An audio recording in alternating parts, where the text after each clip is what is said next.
Welcome to one of the biggest crossover events in Power Ranger and Kamen Rider fanfiction history, with almost 30 storylines crossing over.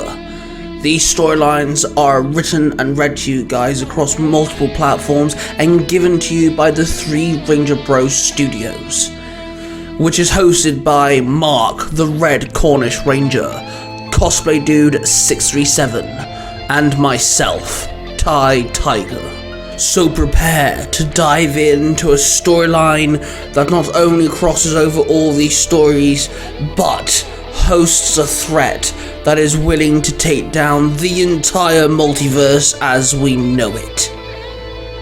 Let us begin. Rangers and Riders unite. War for the Multiverse. Tie-in. The Fall of Universe 2118. In an unknown universe, on an unknown planet, a portal opened and the Red Cornish Ranger walked out. He hit his communicator. "Hey Dad, did you find the place?" Minnie, the Pink Cornish Ranger, and his daughter from another universe asked him. "Yeah, I did. I will let you know when I find this version of myself, and this strange technology you mentioned." The Red Cornish Ranger replied. "Okay, cool. Just keep me posted, yeah?" Minnie replied back. "I will. I'll be safe." The Red Ranger told her. "I know you will," Minnie said into the communicator. Then the communication cut off. The Red Cornish Ranger advanced through a small, bright-lit jungle. Then he found it. A strange-looking mecha. The Red Cornish Ranger pulled out a scanner and held up to the mecha. It looked like a massive red machine, but it had no sign or connection to the morphing grid. It was definitely not a Zord. "Strange-looking mecha? Let us get a better look, shall we?" The Red Cornish Ranger muttered to himself. He climbed up the mecha and started pulling off the ivy that had encased around it. It was red in colour. Judging by the shape, the size, and the style of the machine, there was a possibility that it could fly. The Red Cornish Ranger jumped off the mecha and activated his communicator. "Mark to the Ranger Council. Please note, unknown mecha, lying dormant. Leaving beacon for further examination. This mecha has no morphing grid connection. I repeat, no morphing grid connection," the Red Cornish Ranger said. Then he took several steps back and something snapped underneath his foot. He looked down and he was standing on bones. He stepped away and realised there was a fresh skeleton. The Red Cornish Ranger bent down and found the remains of a power morpher. "Think I just found this version of Mark, but what happened here?" The Red Cornish Ranger asked himself. Then suddenly two rangers landed next to him. Both were grey, faded, and without colour. One resembled the Green Turbo Ranger, and the other looked like the Black Mighty Morphin Power Ranger. "Hey there, I come in peace?" the Red Cornish Ranger said to them. They both threw a punch. The Red Cornish Ranger caught both fists, then he pushed them back. He then summoned his power sword and took his stance. Both the faded Rangers ran at the Red Ranger. One jumped up and swung a kick at him. The Red Ranger rolled forward, dodging the attack. As he stood up, he swung his sword at the other incoming Ranger, slashing it across the chest. He spun around to attack the other one. It slammed its palm on the Red Ranger's chest shield, and he felt a surge of energy draining from him. He could see the arm of the faded Ranger shimmer with energy. "Don't let them touch you." "Noted," the Red Cornish Ranger noted. He kicked the faded Ranger back and slashed it twice. He then turned to see the other one advancing on him. He thought quickly. He had two Rangers running at him from different directions. He jumped high up into the air. Both Rangers collided into one another. He summoned his power bow and shot several arrows that rained down upon the two, sparks flying off of them. Then, as he fell to the ground, he opened a portal, falling into the portal and instead escaping his attackers. On Earth 2118, Eric and Lip stood outside the courtyard, the sandy ground reflecting the sunlight, and Elias stood in front of them. His new arm looked like stone, with a surge of blue energy signaling through it, symbols laid upon the stones that resembled the magic keeping it solidified. "Alright, Elias, let's try morphing, see what happens," Eric told him. Okay, just give me a minute," Elias said nervously. "On your own time, buddy. Come on, you got this," Lip muttered. Elias removed his charm off his neck and it shimmered into his sword and shield. He pulled the sword from the shield and in a flash of light he morphed into the Blue Viking Ranger.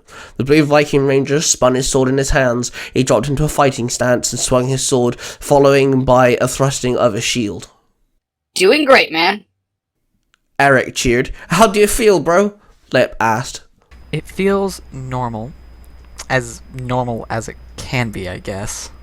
The Blue Viking Ranger said, standing straight. Then suddenly the ground started shaking, screams filled the sky. The three boys ran towards the noise, alerting Himiko to join them. They ran deeper into town and saw a mecha unlike any other. It was a yellow lion with very basic features and it was very blocky. It stood and absorbed the life force of those running around, running them into nothing but skeletons. Holy crap! Lip blurted. Himiko came running to a halt, joining them. Guys, this has been going on for the last hour. Countries being reduced to nothing. All life being absorbed by this mecha. Himiko stated. Is it a Zord? Eric asked. No, Brohan. Did a scan, and it has no link to the grid. Himiko replied through a deep breath. Then they saw several grey, dull, faded rangers attacking people. With just their touch, they drained the life force out of the people, killing them, turning them into skeletons. We've got to do something, Lip growled. Lip, Himiko, and Eric all morphed, and then the four rangers ran into the fray. The pink Japanese ranger pulled a woman to her feet. Get to safety, go!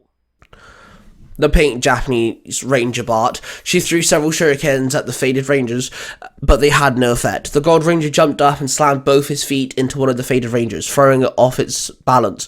The white ranger of Ra flew down and grabbed one civilian, trying to pull them free from the grasp of one of the faded out rangers.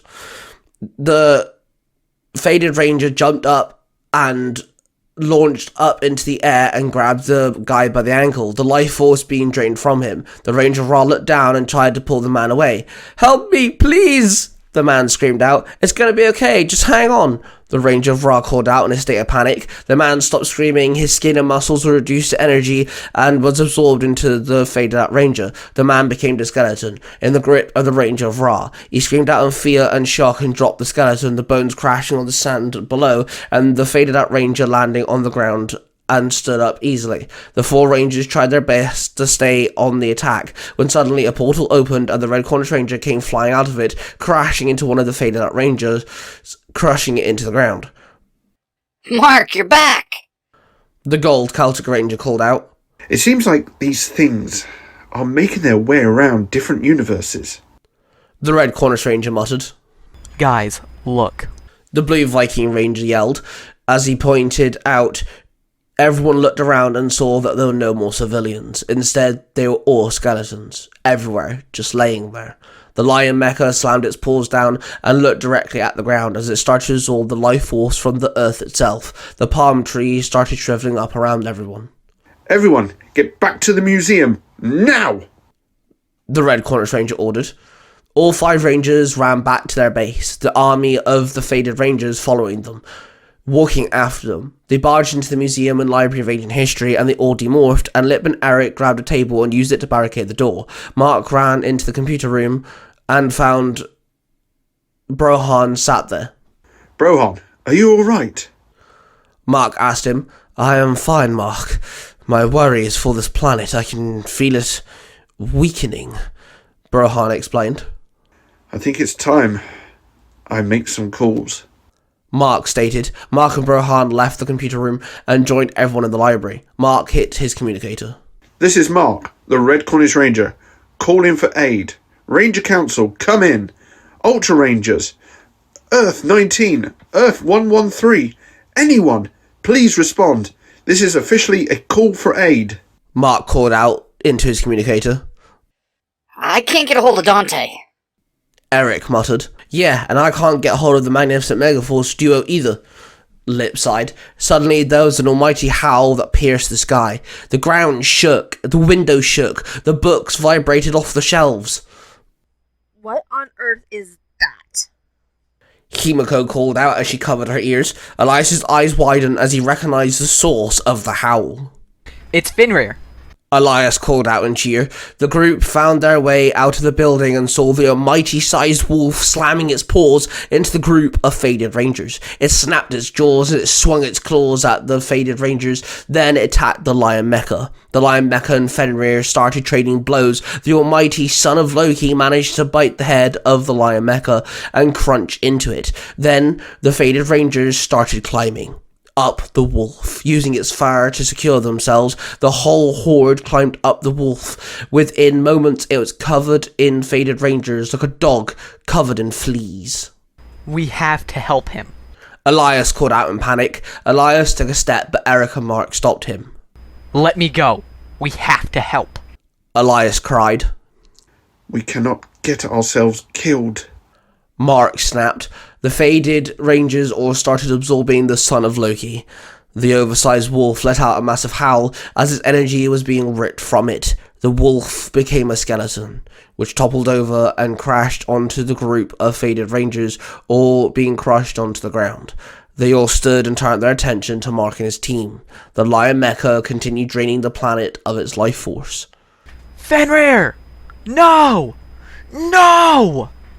Elias cried out, tears rolling down his face. Suddenly, Mark's communicator beeped and Mark answered it. It was Haley from Universe 19, the creator of Power Ranger Cyberforce. Haley opened a portal for them, and the global team jumped through the portal, leaving the Lion Mecha to take Earth 2118. The team walked out of their portal and entered the command center. They were confused, filled with sorrow and guilt, but most of all, they were determined to help stop this new threat.